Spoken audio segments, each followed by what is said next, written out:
এই রাতের ঘুমের সময় রাসূলুল্লাহ সাল্লাল্লাহু আলাইহি ওয়াসাল্লামের কতগুলো আমল ছিল। এর মধ্যে যদি আমরা দেখি 7টা জিনিস নবী করিম সাল্লাল্লাহু আলাইহি ওয়াসাল্লাম করে থাকতেন।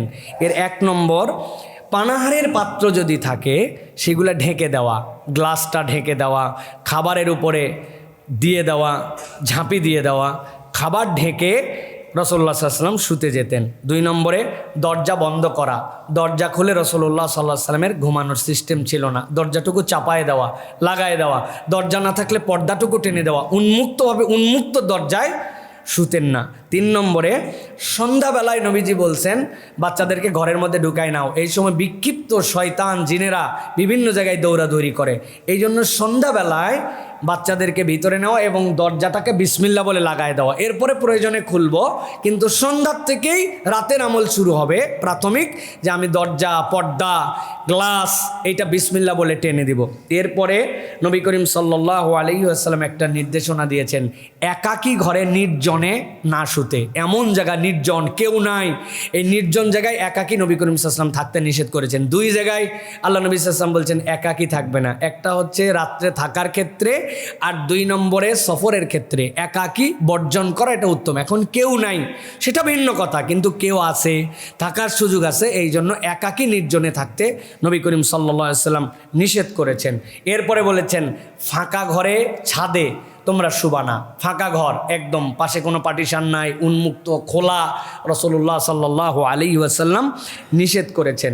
7 নম্বরে, বিছানা ঝেড়ে নেওয়া, বিছানা ঝেড়ে নেওয়া, এটা নবী করিম সাল্লাল্লাহু আলাইহি ওয়াসাল্লাম অনেক ক্ষেত্রে নির্দেশ দিয়েছেন। অনেক জুব্বা, কাপড়, কোট অনেক দিন পর্যন্ত ঝুলানো থাকে, এইগুলার মধ্যেও বিতাড়িত শয়তান আশ্রয় গ্রহণ করে, বিসমিল্লাহ বলে এইগুলা ঝেড়ে নেওয়া, তারপরে পড়া, এটা অন্যতম গুরুত্বপূর্ণ একটা দায়িত্ব। তো এইগুলো হচ্ছে ঘুমের প্রিপারেশান আমাদের জন্য। এরপরে যখন বান্দা শুয়ে গেছে, শোয়ার আগে 4টা আমল আছে, এটাকে আমরা একটু ভিন্নভাবে ব্যাখ্যা করতে পারি। 1 নম্বরে, নবী করিম সাল্লাল্লাহু আলাইহি ওয়াসাল্লাম শোয়ার সময় আয়াতুল কুরসি পড়া মিস করতেন না। 2 নম্বরে, নবী করিম সাল্লাল্লাহু আলাইহি ওয়াসাল্লাম সূরা বাকারার শেষ যে 2টা আয়াত, এই 2টা আয়াত ছাড়া আল্লাহ নবী সাল্লাল্লাহু আলাইহি ওয়াসাল্লাম কখনো শুতেন না, এবং নবীজি বলতেন একজন মানুষের জন্য সূরা বাকারার এই শেষ 2 আয়াত তার রাতের জন্য যথেষ্ট হবে। সুবহানাল্লাহ। এটা গেল। 3 নম্বরে, সূরা ফালাক, সূরা ইখলাস, ফালাক, নাস, এইটা পড়া, এইটা পড়ে রাসূলুল্লাহ সাল্লাল্লাহু আলাইহি ওয়াসাল্লাম শুতে যেতেন। এরপরে যেটা বলবো, দোয়া, যেটা নবী করিম সাল্লাল্লাহু আলাইহি ওয়াসাল্লাম 2টা দোয়া কন্টিনিউ করতেন। আল্লাহুম্মা আসলামতু নাফসি, আল্লাহ রাসূল সাল্লাল্লাহু আলাইহি ওয়াসাল্লাম বলতেন আল্লাহুম্মা আসলামতু নাফসি ওয়া আজ্জাহতু ইলাইক, আল্লাহ আমি আমার আত্মাকে আপনার কাছে সমর্পণ করলাম, আল্লাহ ও ওয়াজ্জাহতু ওয়াজহি ইলাইক, আমার মুখকে আপনার দিকে করে দিলাম, তার মানে আপনি আল্লাহর কাছে সমর্পিত হতেন। এরপরে রাসূলুল্লাহ সাল্লাল্লাহু আলাইহি ওয়াসাল্লাম বলতেন আল্লাহুম্মা বিইসমিকা আমুতু ও আহিয়া। এরপর রাসূলুল্লাহ সাল্লাল্লাহু আলাইহি ওয়াসাল্লাম শুয়ে যেতেন, ডান কাতে শুতেন, গালের নিচে হাত দিয়ে রাখতেন, আপনার যেভাবে হয় এইভাবে রিল্যাক্স করে আপনি শুয়ে গেলেন। সুতরাং এইগুলো হচ্ছে একজন মুসলমানের জন্য ক্রাইটেরিয়া। দেখবেন এইগুলা কোনোটাই আপনাকে বাড়তি হ্যাসেল দিবে না, সবগুলাই জাস্ট একটা তারতিবের মধ্যে রাখা এবং এইটা পড়া। আয়াতুল কুরসিটা খুব গুরুত্বপূর্ণ। সূরা বাকারার শেষ 2 আয়াত সুবহানাল্লাহ আপনার ঘুমকে অন্যরকম করে দিবে। আর ইখলাস, ফালাক, নাস ছাড়া কোনো ইমানদার শুতেই যাবে না। আর আল্লাহর কাছে বলবেন আল্লাহ তোমার জন্য শুতে যাচ্ছি, আল্লাহ তুমি আবার হায়াত দিলে তোমার জন্য উঠবো, এইটা বলে আমরা শোয়ার জন্য চেষ্টা করব। এই গেল মোটামুটি আমাদের জন্য মাসনুন শোয়ার আমল। একজন প্রশ্ন করেছেন, অন্তরে শান্তি পাই না, কি কোনো অসুস্থ অন্তরে শান্তি পাই না, যেন অসুস্থ অন্তর কোনোভাবেই শান্তি পাচ্ছে না, কোনো দোয়া বা আমল আছে কি? প্রিয় ভাইয়েরা, অসুস্থ অন্তর যেটা আমরা বলি আমাদের জন্য, এই অসুস্থ অন্তরকে শান্ত করার জন্য কিছু কিছু আমল আছে, যে আমলগুলি আমাদের জন্য অত্যন্ত গুরুত্বপূর্ণ। যদিও বাহ্যিকভাবে এই বস্তুবাদী দুনিয়ার লোকেরা এইগুলাকে তেমন গুরুত্ব দেয় না, কিন্তু এটা অত্যন্ত গুরুত্বপূর্ণ। সেটা হচ্ছে, দুনিয়াতে 2 ধরনের খাদ্য, একটা আপনার শরীরের জন্য লাগে, আর একটা আপনার অন্তরের জন্য লাগে। অন্তরের খোরাক যদি না দেন, ও তো ক্ষুধার্ত অন্তর তখন তো এদিক ওদিক দৌড়াদৌড়ি করবে। আল্লাহ বলছেন আলা বিযিক্রিল্লাহি তাতমাইন্নুল কুলুব, আল্লাহর জিকির ছাড়া আপনার অন্তরের কোনো খাদ্য নাই। কেননা কুলির রূহু মিন আমরি রাব্বি, এটা আল্লাহর নির্দেশ, ও আল্লাহর জিকিরেই শান্ত হবে। আপনি কোনোভাবে কিছুতে তাছাড়া শান্ত করতে পারবেন না। নবীজি এই জিকিরের প্রক্রিয়ার প্রথম যেটা বলেছেন, শিফা উল্লিমা ফিস সুদূর, কেউ যদি কোরআন না পড়ে প্রত্যেক দিন তার অন্তর তখন এলোমেলো হয়ে যাবে। অতএব আপনাকে কোরআনের সাথে সম্পর্ক রাখতে হবে। এরপর আল্লাহ রাব্বুল আলামিন যেগুলো মাসনুন জিকির, বিশেষ করে সকাল সন্ধ্যা আর নামাজের পরের এই ওজিফা করলে অন্তর অটোমেটিক শান্ত হবে তার জন্য।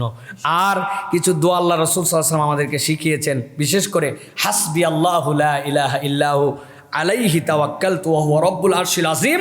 এটা একটা ওজিফার মতো, প্রত্যেক নামাজের পরে 10 বার পড়েন, 20 বার পড়েন, 30 বার পড়েন, কিন্তু এটা একটা ওজিফার মতো। কার জন্য? যার রোগ আছে, যার অন্তর এত কিছুর পরেও শান্তি হচ্ছে না। হাসবি আল্লাহু লা ইলাহা ইল্লাহু আলাইহি তাওয়াক্কালতু ওয়া হুয়া রাব্বুল আরশিল আযীম।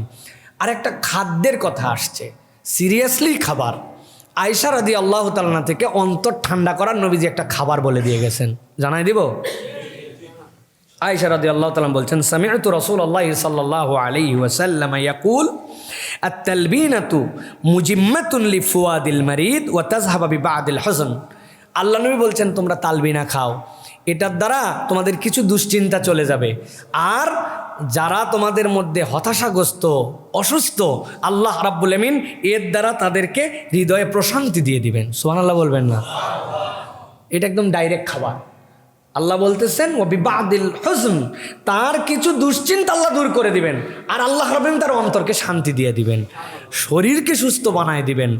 মারা গেছে কেউ, হতাশ, দুশ্চিন্তা, আল্লাহ নবী বলেন তাদেরকে তালবিনা বানায় খাওয়াও।